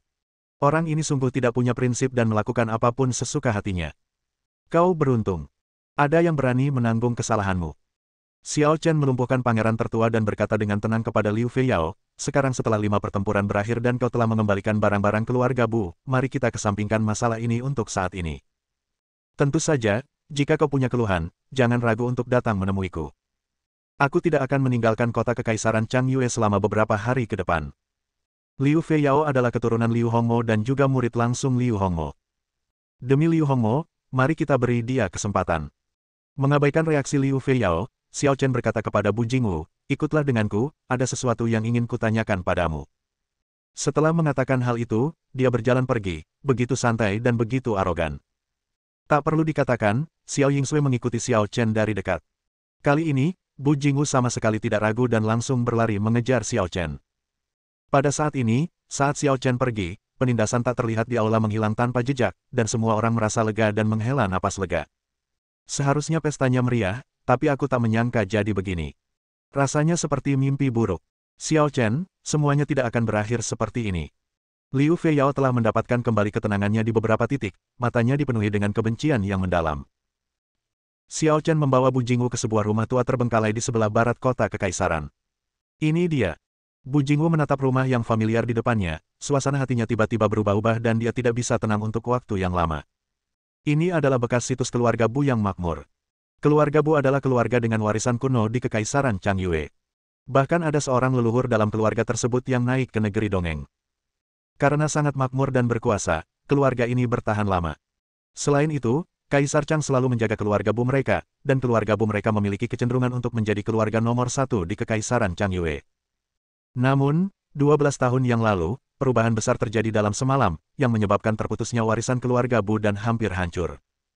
Saat itu, dia baru berusia 8 tahun dan belum mengerti banyak hal, namun kenangan itu terukir kuat di benaknya dan tidak akan terlupakan selamanya. Hingga hari ini, setiap kali dia menutup matanya, dia masih dihantui oleh kejadian tragis itu dan tidak dapat melarikan diri darinya. Orang tua, orang yang lebih tua, saudara, saudara laki-laki dan saudara perempuan. Semuanya meninggal secara tragis di hadapannya. Wanita itu, yang jelas-jelas sangat cantik, bagaikan peri di bumi, kejam, bengis, dan berdarah-darah. Ia membunuh semua orang di keluarga Bu, tua dan muda, laki-laki dan perempuan. Xiao, Tuan Xiao, apa maksudmu? Bu Jingwu mengusir ingatan di benaknya dan menatap Xiao Chen dengan bingung. Kaulah satu-satunya yang selamat dari keluarga Bu saat itu. Apa kau masih ingat kejadian hari itu? Tanya Xiao Chen. Bu Jingwu tertegun sejenak, lalu mengangguk dan berkata sambil tersenyum kecut, sekalipun aku ingin melupakannya, aku tidak bisa. Mendengar ini, Xiao Chen mengeluarkan gulungan itu, membukanya agar Bu Jingwu melihatnya, dan bertanya, apakah kamu yakin dialah yang menghancurkan keluarga Bu? Tentu. Bu Jingwu menjawab dengan yakin tanpa ragu sedikitpun. Namun tak lama kemudian, dia terkejut dan bingung lagi. Gulungan ini jelas diambil oleh Kaisar Chang, jadi bagaimana mungkin diambil oleh Xiao Chen? Bahkan, lukisan Bu Yunyan selalu diabadikan di aula leluhur keluarga Bu, karena ia adalah orang paling cemerlang dalam sejarah keluarga Bu. Dengan kualifikasi paling biasa, ia melangkah ke puncak selangkah demi selangkah, naik ke negeri dongeng, dan menimbulkan sensasi di seluruh benua Fengwu. Jadi sampai hari ini, dia masih tidak dapat memahami bagaimana leluhur keluarga Bu ini, yang hanya ada dalam legenda, dapat kembali ke benua Fengwu dari negeri dongeng dan membunuh para anggota klan tersebut. Apakah itu benar-benar kamu? Xiao Chen mendapat jawaban positif, dan hatinya juga gelisah. Apakah Bu Yunyan benar-benar masih hidup? Lalu mengapa dia ingin menghancurkan keluarga Bu? Tuan Xiao, apakah Anda benar-benar punya hubungan dengan keluarga Bu kami? Tanya Bu Jingwu ragu-ragu. Xiao Chen tidak menjawab secara langsung, tetapi bertanya lagi, apakah kamu tahu mengapa dia datang ke keluarga Bu dan mengapa dia ingin membunuh orang-orang keluarga Bu? Dia, sepertinya sedang mencari sesuatu. Kata Bu Jingwu ragu-ragu. Mencari sesuatu. Xiao Chen tergerak hatinya dan bertanya, apakah itu liontin bulan sabit pemberian Liu Feiyao? Aku tidak tahu soal itu. Bu Jingwu menggelengkan kepalanya. Liontin bulan sabit itu adalah pusaka keluarga Bu. Seperti gulungannya, liontin itu selalu disemayamkan di aula leluhur. Aku tidak tahu apakah dia mencari benda ini. Xiao Chen berpikir sejenak dan berkata, apakah kau berkenan menunjukkannya kepadaku? Tentu saja aku tidak keberatan. Bu Jingwu mengeluarkan liontin bulan sabit dan menyerahkannya kepada Xiao Chen tanpa ragu. Meskipun liontin bulan sabit itu berharga dan merupakan satu-satunya pusaka keluarga Bu, bukan berarti orang luar tidak dapat menyentuhnya. Liu Feiyao telah mendudukinya begitu lama, jadi mengapa tidak membiarkan Xiao Chen melihatnya? Xiao Chen mengambil liontin itu, memegangnya, dan mengamatinya dengan saksama. Ia juga menggunakan indera spiritualnya untuk menyelidikinya, tetapi untuk sesaat ia benar-benar tidak menemukan sesuatu yang istimewa. Tetapi dia samar-samar menyadari bahwa liontin ini bukan barang biasa. Memikirkan hal ini, dia mengerahkan kekuatan asli Huangji Huaxian Jue dan menyusupkannya ke dalam liontin. Tiba-tiba, sesuatu yang aneh terjadi. Liontin bulan sabit memancarkan cahaya putih yang kuat dan memproyeksikan 4 karakter besar ke dalam kehampaan. Pelepas iblis tertinggi. Xiao Chen mengulang 4 kata ini dengan makna yang dalam, sambil berpikir secara mendalam. Apa ini? Bu Jingwu tak bisa tetap tenang dan tampak terkejut sekaligus bingung. Dia tidak pernah tahu bahwa liontin bulan sabit itu menyembunyikan rahasia seperti itu. Bukan apa-apa. Aku akan mengembalikannya padamu. Xiao Chen melambaikan tangannya untuk menghapus 4 kata besar itu, lalu mengembalikan liontin bulan sabit itu kepada Bu Jingwu. Meskipun Bu Jingwu merasa aneh, dia tidak terlalu memikirkannya dan menyimpan liontin bulan sabit itu. Pada saat ini, Xiao Chen bertanya lagi, karena kamu juga ada di tempat kejadian, mengapa dia tidak membunuhmu juga? Mendengar ini, Bu Jingwu kembali tersenyum getir dan berkata, dia ingin membunuhku, tapi entah kenapa dia tiba-tiba kehilangan kendali atas emosinya. Dia tampak sangat kesakitan, lalu berubah menjadi seberkas cahaya dan terbang menjauh, tak pernah terlihat lagi. Xiao Chen mengerti setelah mendengar ini. Bukan berarti situasi Bu Jingwu istimewa, dia hanya beruntung. Sekalipun Bu Yunyan masih hidup, sesuatu pasti telah terjadi padanya. Lagi pula, tidak ada alasan bagi seseorang yang hampir mati untuk dibangkitkan tanpa alasan. Sejak itu, aku pindah karena takut kenangan itu kembali. Untungnya, Kaisar Chang diam-diam merawatku, jadi aku tidak mati kelaparan, dan beliau juga menjodohkan Putri Fei Yao denganku. Bu Jingwu menghela napas, Kaisar Chang memang berniat baik, tetapi Putri Fei Yao sebenarnya tidak cocok untukku. Orang yang disukainya adalah Zhao Chongyang. Bab 668. Aku mengerti. Kalau kamu tidak setuju dengan pernikahan ini, aku akan bicara dengan Liu Hongmo. Xiao Chen tahu bahwa Liu Hongmo ingin melindungi Bu Jingwu, satu-satunya keturunan keluarga Bu, jadi dia tidak ragu untuk menikahkan Liu Feiyao dengan Bu Jingwu agar Bu Jingwu dapat mengandalkan Liu Feiyao dan keluarga kerajaan untuk bertahan hidup di masa depan. Tetapi banyak hal tidak berjalan semulus harapan Liu Hongmo. Liu Feiyao sombong dan arogan, sementara Bu Jingwu keras kepala. Mereka berdua tidak menyukai satu sama lain, dan memaksakan hubungan hanya akan menimbulkan masalah dan konflik. Selain itu, Xiao Chen berpikir bahwa Liu Feiyao tidak layak untuk Bu Jingwu. Ada begitu banyak putri di keluarga kerajaan. Para putri itu mungkin tidak seberbakat Liu Feiyao, tetapi pasti ada satu atau dua yang baik hati. Biarkan Bu Jingwu memilih sendiri. Apakah kau benar-benar mengenal Kaisar Chang? Bu Jingwu berpikir, tidak heran bulungan itu ada di tangan Xiao Chen. Kaulah satu-satunya keturunan keluarga Bu. Kuharap kau selalu berpegang teguh pada niat awalmu dan tak pernah melupakan cita-citamu. Di masa depan, keluarga Bu mungkin akan kembali makmur berkatmu. Xiao Chen menepuk bahu Bu Jingwu dan berkata penuh arti. Dari segi bakat, Bu Jingwu tidak terlalu kuat. Tetapi bakat bukanlah satu-satunya faktor yang menentukan apakah seseorang memiliki masa depan. Setidaknya Xiao Chen sangat puas dengan mentalitas dan kepribadian Bu Jingwu saat ini. Aku akan memberimu hadiah saat aku meninggalkan Kekaisaran Chang Yue. Sekian untuk hari ini. Ying Sui, ayo kembali. Setelah menelepon Xiao Ying Sui, Xiao Chen meninggalkan keluarga Bu. Bu Jingwu berdiri di sana dengan linglung, tidak dapat kembali sadar untuk waktu yang lama. Ketika Xiao Chen kembali ke kediamannya, ia mendapati Sang Guan Mingyue dan Yang Siner berdiri dengan cemas di halaman, tampaknya khawatir tidak dapat menemukannya. Xiao Chen, kenapa kamu baru kembali sekarang? Yang Siner adalah orang pertama yang bergegas ketika melihat Xiao Chen, nadanya sangat mendesak. Ada apa? Tanya Xiao Chen dengan tenang. Apa yang kau tanyakan? Tanya Yang Siner tanpa berkata apa-apa. Apa kau tidak tahu betapa banyak masalah yang telah kau hadapi? Aku belum sadar masalah apa yang telah kutimbulkan. Xiao Chen menggelengkan kepalanya, tampak serius. Ya Tuhan, kau benar-benar akan membuatku mati. Teriak Yang Siner, air mata menggenang di matanya. Di Menara Tianxiang, kau menghancurkan seorang pangeran, dan dua jenius dari Sekte Xuanjian. Yang lebih penting, kau bahkan menghancurkan pangeran tertua. Terus kenapa? Xiao Chen tetap tenang. Ini permainan yang adil. Begitu kau masuk, kau sudah menerima aturannya. Keputusanku untuk menghancurkan kultivasi mereka sudah sesuai aturan. Kita semua sudah dewasa. Karena kita sudah membuat pilihan, kita harus siap menanggung konsekuensinya. Ni Tian, Ni Yang, dan pangeran tertua sebenarnya bukan orang jahat, tetapi karena mereka berpartisipasi dalam permainan itu tidak ada hubungannya dengan benar atau salah. Jika Anda memilih untuk bertarung demi Liu Feiyao, Anda harus mematuhi aturan, apalagi aturan tersebut ditetapkan oleh Liu Feiyao sendiri. Tangan dan kaki tidak punya mata, hidup dan mati ditentukan oleh takdir. Xiao Chen tidak membunuh mereka, dia sudah menunjukkan belas kasihan. Kau tidak bisa dikatakan salah dalam hal ini. Lagi pula, aturannya sudah ditetapkan oleh Putri Feiyao. Tapi, kata Sang Guan Mingyue, tapi sekarang permainannya sudah berakhir. Apa kau tidak takut akan balas dendam mereka? Benar.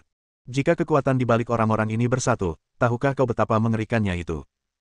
Yang Siner menekankan, terutama pangeran tertua. Jika kau melumpuhkannya, kau akan melawan keluarga kerajaan Chang Yue. Xiao Chen melirik Yang Siner dan bertanya, aku ingat Wang Zijian sepupumu, kan? Kenapa kamu tidak peduli padanya, tapi malah mengkhawatirkanku? Aku, kata Yang Siner dengan marah, kalau bukan karena kita berteman, aku tidak peduli kau hidup atau mati. Jangan khawatir, kalau mereka sampai menggangguku, permainannya akan benar-benar baru.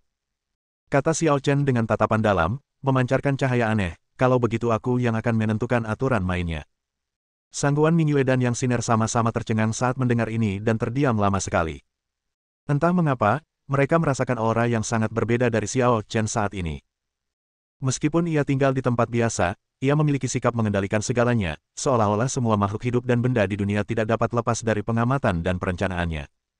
Karena kamu sudah memutuskan, Siner dan aku tidak bisa membantumu sama sekali. Kami hanya bisa mengingatkanmu untuk berhati-hati. Sangguan Mingyue mendesah pelan. Terima kasih.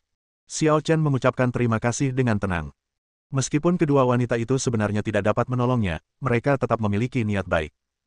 Setelah mengantar Sangguan Mingyue dan Yang Siner, Xiao Chen kembali ke kamar dan melambaikan tangannya dengan ringan, lalu tiba-tiba muncullah seberkas cahaya.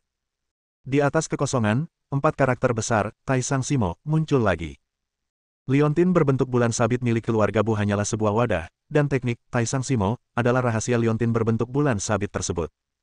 Jadi Xiao Chen menggunakan beberapa trik untuk mengekstrak teknik pelepasan setan tertinggi dan mengembalikan liontin bulan sabit ke Bu Jingwu.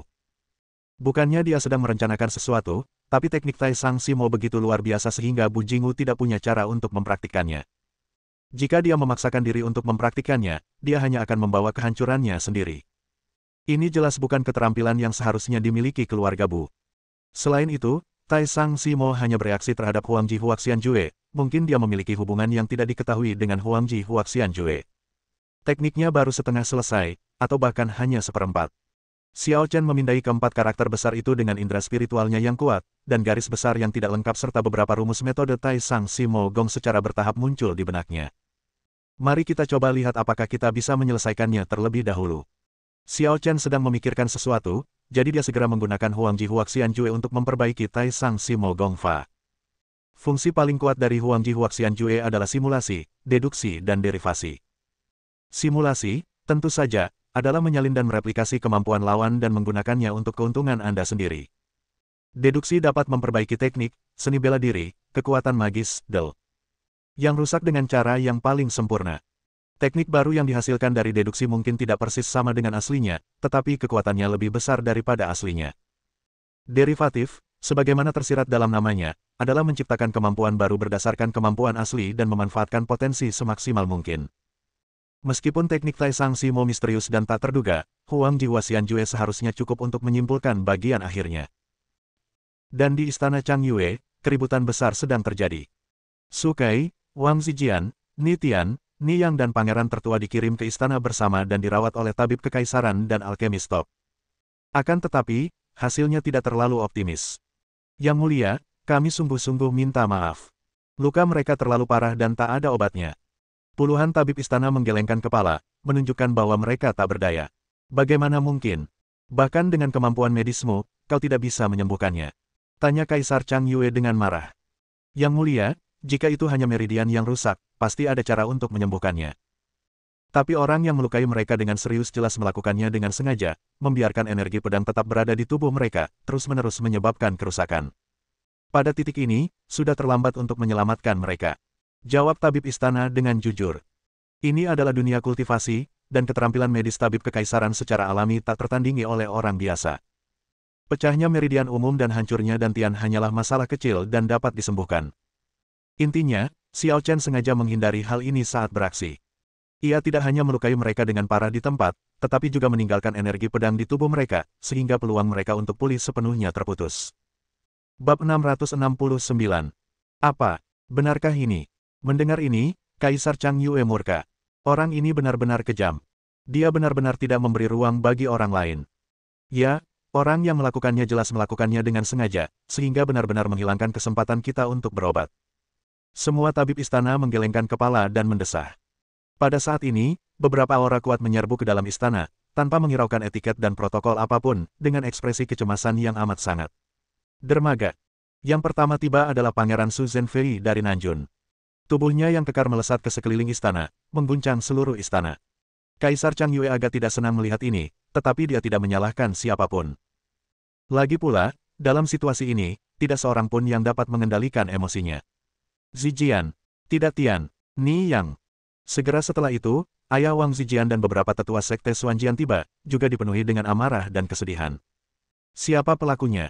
Siapa pelakunya? Su Zhenfei mulai berteriak ketika melihat putranya yang tak sadarkan diri.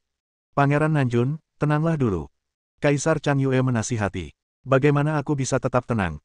Su Zhenfei meraung, Kair adalah buah dari jerih payahku seumur hidup. Jika Putri Fei Yao yang digulingkan, apakah Yang Mulia masih bisa tetap tenang sekarang? Di antara sekitar selusin pangeran, Pangeran Su Zhenfei dari Nanjun terkenal karena temperamennya yang buruk. Mungkin hanya dia yang berani berbicara kepada Kaisar Chang Yue dengan cara seperti ini. Mendengar ini, Kaisar Chang Yue sedikit mengernyit, tetapi tetap tidak marah. Tabib istana di sampingnya berbisik, Pangeran Nanjun, meskipun Putri Fei Yao baik-baik saja, pangeran tertua juga telah dibunuh. Yang Mulia merasakan hal yang sama seperti yang Anda rasakan sekarang. Apa? Pangeran tertua? Su Zhenfei akhirnya kembali tenang setelah mendengar ini, dan menunjukkan ekspresi yang luar biasa. Tiba-tiba ia menerima laporan dari para pelayannya bahwa putranya lumpuh saat menghadiri pesta di Menara Tianxiang dan dikirim ke istana untuk dirawat. Maka, ia bergegas ke istana tanpa sempat memahami situasinya. Dia mengira putranya adalah satu-satunya korban, tetapi sekarang dia melihat bahwa tampaknya ada beberapa orang pingsan di dekatnya, salah satunya adalah pangeran tertua. Terlebih lagi, luka-luka yang dialami pangeran tertua tidak kalah seriusnya dengan luka-luka yang dialami putranya sendiri. Apa yang terjadi? Tanya Su Zhenfei. Proses spesifiknya adalah sebagai berikut. Kaisar Chang Yue mampu menjaga ketenangannya dan menceritakan segalanya kepada Su Zhenfei tentang Menara Tianxiang. Pada saat yang sama, itu juga setara dengan memberitahu para tetua sekte Xuanjian dan ayah Wang Zijian. Dasar bocah sombong. Mendengar apa yang terjadi, para tetua sekte Xuanjian langsung berteriak marah. Apa kalian benar-benar berpikir tidak ada seorang pun yang tersisa di sekte Xuanjian kita? Ini bukan sekadar menindas sekte Xuanjian karena mereka tidak punya siapa-siapa, tapi menindas seluruh kekaisaran Chang Yue karena mereka tidak punya siapa-siapa. Ayah Wang Zijian mendengus. Yang Mulia, apakah Anda masih bisa menoleransi ini? Tanya Su Zhenfei dengan nada yang hampir seperti interogasi, mengapa Anda tidak mengirim seseorang untuk menangkapnya? Sebagai keluarga kerajaan, harus ada penjaga dalam tahap fusi, dan lebih dari satu. Asal mereka hanya mengirim orang acak dalam tahap fusi, sekalipun dia jenius sebanding dengan Zhao Chongyang, gelombang apa yang bisa dia buat? Aduh, aku mengerti perasaanmu, tapi... Kata Kaisar Chang Yue sambil mengeluarkan sebuah token dan menyerahkannya kepada Su Zhenfei, ini pemberian Kaisar Purnawirawan. Pangeran Nanjun, silakan lihat sendiri. Kaisar Chang. Su Zhenfei sedikit terkejut dan segera mengambil token itu. Sebuah suara seakan terdengar dari dalam token, memasuki pikiran Su Zhenfei dan menyebabkan seluruh tubuhnya gemetar. Segera setelah itu, para tetua sekte Xuanjian, ayah Wang Zijian, dan para pangeran serta raja bawahan yang datang setelah mendengar berita itu semuanya menangani token satu persatu, dan ekspresi mereka berubah secara berbeda. Apa maksud Kaisar Chang? Tanya Su Zhenfei. Apa lagi maksudnya? Tanya Kaisar Chang Yue, Kaisar berkata kau tidak boleh menyentuh orang bernama Xiao Chen itu. Siapapun yang berani menyentuh Xiao Chen akan menjadi musuhnya. Meskipun dia tidak tahu apa hubungan antara Kaisar dan Xiao Chen, dan meskipun dia juga marah, dia tidak berani menentang perintah Kaisar. Masalah Xiao Chen hanya bisa dikesampingkan untuk saat ini. Ketika Yang Wei Yuan kembali ke istana pangeran, Yang Siner segera datang menyambutnya. Ayah, bagaimana keadaan di istana? Karena istana sedang kacau dan orang-orang biasa tidak diperbolehkan masuk, Yang Siner meminta Yang Wei Yuan untuk pergi ke istana untuk mencari tahu apa yang sedang terjadi. Situasinya tidak optimis. Yang Wei Yuan mendesah. Mendengar ini, ekspresi Yang Siner berubah dan dia berkata, Ayah, kamu harus membantunya. Tentu saja aku ingin membantunya, tapi pertanyaannya adalah bagaimana caranya. Kata Yang Wei Yuan tanpa daya. Bagaimanapun juga, kau adalah Pangeran Yuan Cheng, kau seharusnya memiliki hak bicara. Kata Yang Siner. Apa hubungannya ini dengan hak bicara? Yang Wei Yuan menggelengkan kepalanya. Tabib dan apoteker kekaisaran tidak berdaya. Tabib dan apoteker kekaisaran. Yang Siner sedikit terkejut. Apa yang terjadi? Ya, sepupumu terluka parah. Tabib istana mengatakan bahwa dia mungkin tidak bisa terus berlatih di kehidupan ini. Sayang sekali bakatnya. Kata Yang Wei Yuan dengan nada menyesal. Yang Siner. Ada apa, Siner? Yang Wei Yuan melihat putrinya tampak tidak sehat. Tidak ada. Tidak ada, ayah, silakan lanjutkan. Kata Yang Siner buru-buru. Kalau kamu benar-benar khawatir dengan sepupumu, pergilah dan temui dia. Saat dia melihatmu pergi menemuinya, mungkin suasana hatinya akan membaik. Kata Yang Wei Yuan serius. Oh, aku akan mencari waktu untuk pergi ke sana. Yang Siner menjawab dengan acuh tak acuh, lalu bertanya, apa kata Kaisar, Paman, dan orang-orang dari sekte Xuanjian? Bagaimana rencana mereka menghadapi Xiao Chen? Oh, sulit diungkapkan dengan kata-kata. Yang Wei Yuan mendesah lagi. Tak lama kemudian, dia menyadari ada yang tidak beres dan menatap Yang Siner dengan heran lalu bertanya, Siner, bukankah orang yang kamu khawatirkan, sepupumu, adalah orang yang mengkhawatirkanmu? Apakah itu Xiao Chen? Aku. Yang Siner tergagap, aku mengkhawatirkan mereka berdua. Yang satu sepupuku, dan yang satunya temanku. Orang itu pembunuh sepupumu, dan kau masih menganggapnya teman. Geram Yang Wei Yuan. Saat Yuan Cheng jatuh, dia menyelamatkanku. Dia penyelamatku. Kata Yang Siner genit, ayah, katakan saja padaku, bagaimana mereka akan menghadapi Xiao Chen. Apa-apaan ini? Kaisar Chang sudah memberi perintah, jangan sentuh orang itu. Siapa yang berani melawan Kaisar Chang? Tanya Yang Wei Yuan. Kaisar Chang.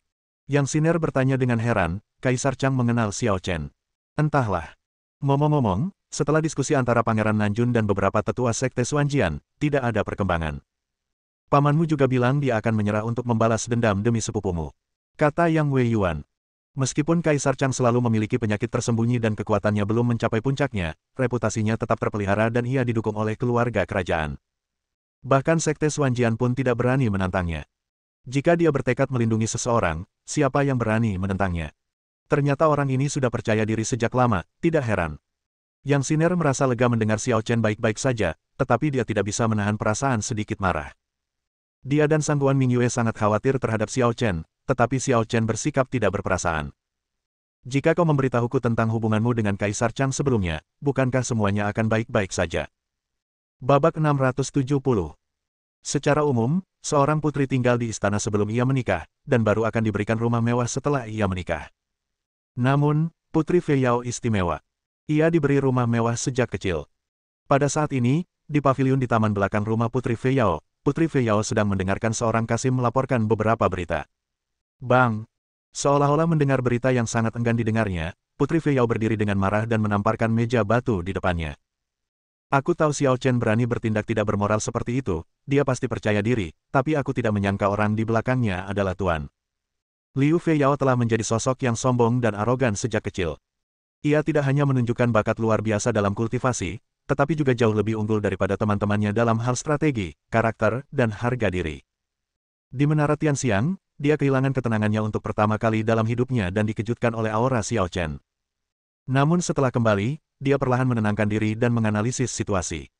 Tak dapat disangkal bahwa Xiao Chen adalah seorang jenius di antara para jenius, bahkan mungkin sebanding dengan Zhao Chongyang. Namun, bahkan Zhao Chongyang pun tak akan begitu berani melumpuhkan 5 jenius kelahiran bangsawan dalam situasi seperti itu. Oleh karena itu, selama Xiao Chen tidak bodoh, dia pasti punya sesuatu yang bisa diandalkan. Oleh karena itu, ia tidak terburu-buru menangis dan bertanya kepada ayahnya apa yang harus dilakukan terhadap Xiao Chen. Sebaliknya, ia mengutus orang untuk menanyakan kabar tersebut dan menunggu apa yang akan terjadi. Bahkan jika dia tidak mengambil tindakan, seseorang masih akan mencari Xiao Chen. Ternyata dia benar untuk tidak bertindak impulsif. Xiao Chen memang bukan tipe orang muda dan bodoh seperti itu.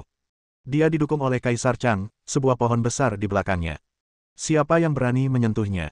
Guru, aku selalu menghormatimu sejak kecil, tetapi engkau telah berulang kali menyakiti perasaanku. Jadi, jangan salahkan aku jika melakukan hal-hal yang tidak mematuhimu. Mata Liu Fei Yao berkedip dan hatinya dipenuhi kebencian. Di masa lalu, dia selalu bangga menjadi murid langsung Kaisar Chang, dan kagum serta berterima kasih kepada Liu Hongmo. Namun kemudian, Liu Hongmo bersikeras untuk menjodohkannya dengan Bu Jingwu, yang membuatnya tertekan selama beberapa saat dan menciptakan penghalang di hatinya. Dan sekarang, Xiao Chen tiba-tiba muncul. Dia diganggu oleh Xiao Chen, tetapi Liu Hongmo tidak pernah mengatakan sepatah kata pun untuk menghiburnya dan bertekad untuk melindungi Xiao Chen. Sudahkah Anda mempertimbangkan perasaannya? Peristiwa Tianxianglou terlalu sensasional dan berdampak besar sehingga meskipun keluarga kerajaan Chang Yue mengirim orang untuk memblokir berita setelahnya, mereka tetap tidak dapat menghentikan rumor tersebut. Pada awalnya, banyak orang bertanya-tanya apa yang akan terjadi pada si jenius misterius yang begitu sombong dan mendominasi di Menara Tianxiang. Namun kemudian, orang-orang terkejut saat mengetahui bahwa Pangeran Nanjun telah menghentikan aktivitasnya, Sekte Xuanjian tidak melakukan gerakan apapun, keluarga Wang menutup mata, dan keluarga kerajaan langsung memerintahkan agar berita itu diblokir. Tidak ada satupun keluarga yang berniat menimbulkan masalah bagi Xiao Chen. Oleh karena itu, nama Xiao Chen segera menyebar ke seluruh kota Kekaisaran Chang Yue. Begitu hebatnya sehingga dalam beberapa hari berikutnya, Xiao Chen menjadi bahan perbincangan publik di jalan-jalan, gang-gang, restoran, dan kedai teh. Hingga hari ini, berita lain datang, yang langsung membuat seluruh kota Kekaisaran Chang Yue mendidih, dan popularitas topik Xiao Chen pun tergantikan. Itu masih rumah besar Putri Fei Yao, masih taman belakang, dan masih paviliun. Liu Feiyao mengenakan gaun istana putih, bermata cerah, bergigi putih, dan berambut hitam panjang bak air terjun. Saking cantiknya, ia berdiri dengan tenang di paviliun, menantikannya. Feiyao, tangisan yang telah lama hilang. Liu Feiyao menoleh ke belakang dan melihat kekasihnya kembali bersama angin, dengan keanggunan yang luar biasa. Setelah beberapa tahun tidak bertemu, dia tetap tinggi, tampan, dan anggun seperti dulu. Seperti kata pepatah, lelaki di jalan setampan batu giok, dan pemuda tak tertandingi di dunia. Dia tak tertandingi di dunia. Liu Feiyao selalu berpikir demikian. Festival ke-9 ganda. Liu Feiyao mengesampingkan sikap tenangnya yang biasa dan melesat maju, seakan ingin melemparkan dirinya ke pelukan Zhao Chongyang. Namun, Zhao Chongyang tampaknya teringat sesuatu, dan setelah ragu sejenak, dia sengaja menghindar, meninggalkan Liu Feiyao dengan tangan kosong. Zhao Chongyang, apa maksudmu? Ekspresi Liu Feiyao langsung berubah, dan nadanya menjadi sangat dingin. Feiyao, kita sudah bertahun-tahun tidak bertemu. Ada banyak hal yang harus kita bicarakan bersama. Zhao Chongyang menghela napas pelan. Itu bukan alasan bagimu untuk menolakku. Kata Liu Feiyao dingin, tatapannya dingin. Hanya ada satu alasan seorang pria menolak seorang wanita, yaitu ketika dia berubah pikiran. Feiyao, aku rasa kita belum pernah benar-benar memulai apapun. Zhao Chongyang menggelengkan kepalanya. Dulu kau hanya mengagumiku, dan aku sepenuhnya fokus pada kultivasiku. Aku tidak menolakmu, tapi aku juga tidak menyentuhmu. Tidak pernah ada hubungan romantis di antara kita. Apakah kau mengatakan ini untuk menegaskan bahwa ini selalu menjadi angan-anganku dan aku bersikap masokis? Liu Feiyao mencibir. Feiyao, kau tahu bukan itu maksudku. Zhao Chongyang sepertinya ingin menjelaskan, tetapi ketika kata-kata itu terucap, ia tak tahu harus mulai dari mana. Akhirnya, ia hanya bisa meminta maaf, maafkan aku. Maaf. Liu Feiyao mencibir, tiga kata ini merupakan penghinaan bagiku. Lalu apa maumu? Zhao Chongyang berkata bahwa dia tidak pernah memulai apapun dengan Liu Feiyao, tetapi dia merasa bersalah di dalam hatinya, jadi dia rela mengalah. Aku bertanya padamu, siapa dia? Tanya Liu Feiyao sambil menatap langsung ke mata Zhao Chongyang. Siapa dia? Mata Zhao Chongyang mengelak. Jangan berpura-pura. Kalau kamu tidak jatuh cinta dengan wanita lain di luar sana, kamu tidak akan pernah menolakku saat kamu kembali. Liu Feiyao mendengus. Kau benar-benar teliti seperti debu. Tak ada yang bisa disembunyikan darimu. Zhao Chongyang menghela napas, dia Sui Yiren. Sui Yiren. Ekspresi Liu Feiyao sedikit berubah ketika mendengar ini, dan dia bertanya dengan heran, Sui Yiren dari Sekte Futian. Bagaimana mungkin dia tidak mengenal nama Sui Yiren, salah satu di antara tiga orang jenius teratas umat manusia? Ya, itu dia, kata Zhao Chongyang dengan tegas. Kau benar-benar menemukan saingan cinta untukku yang tidak akan pernah bisa kulampaui. Liu Feiyao mencibir. Feiyao, kamu. Cukup. Liu Feiyao menyela Zhao Chongyang. Meskipun aku, Liu Feiyao, sombong, aku tahu batas kemampuanku. Dengan keadaanku saat ini, aku tak mungkin bisa menandingi Sui Yiren. Karena itu, aku hanya bisa mundur dan mendoakan yang terbaik untukmu. Zhao Chongyang merasa kecewa saat mendengar ini, lalu berkata, jika Anda butuh kompensasi, katakan saja padaku, saya akan berusaha sebaik mungkin untuk memuaskan Anda. Baiklah, itu yang kau katakan. Liu Feiyao tiba-tiba terkekeh, aku benar-benar butuh dua bantuanmu. Zhao Chongyang sedikit tertegun. Ini agak berbeda dari apa yang diharapkannya. Dia berpikir bahwa Liu Feiyao pasti sangat putus asa dan sedih saat ini dan tidak akan mengajukan permintaan apapun. Sebab begitu permintaan diajukan, seolah-olah telah terjadi semacam transaksi antara kedua orang tersebut, dan hubungan mereka sebelumnya tampak sangat sederhana dan murahan. Mungkinkah perasaan Liu Feiyao padanya tidak pernah semurni ini? Baiklah, apa yang kau inginkan dariku? Tanya Zhao Chongyang dengan nada lambat. Pertama, mohon minta guru untuk membatalkan pertunanganku dengan Bu Jingwu. Kata Liu Feiyao acuh tak acuh. Dengan pengaruhmu, jika kau mengajukan permintaan dengan kata-kata yang benar, bahkan guruku pun tidak akan berani menganggapnya enteng. Bersambung.